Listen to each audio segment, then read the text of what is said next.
Okay, so ngayong araw po ng Sabado ay papunta po kami ng Columbia para po sa aming appointment sa car service.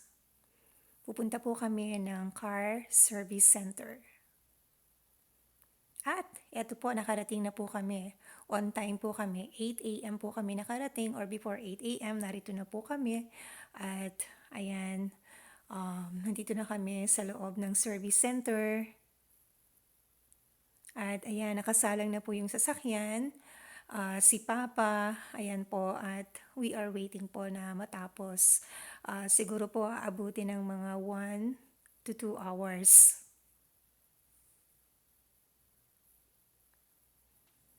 And finally, after 1 hour po, natapos na po yung service.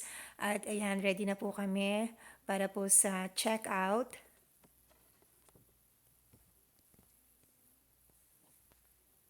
At ayan, pinaprocess lang po yung mga receipt. Okay, so finally po, pauwi na po kami. Tapos na po yung aming appointment dito sa service center. At ayan, nakalabas na po kami ng service center. At napakaayos po ng dito po. Sobrang bilis.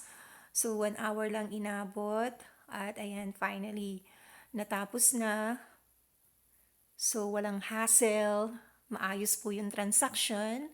At ayan, finally, pauwi na po kami. So thank you so much po sa panonood.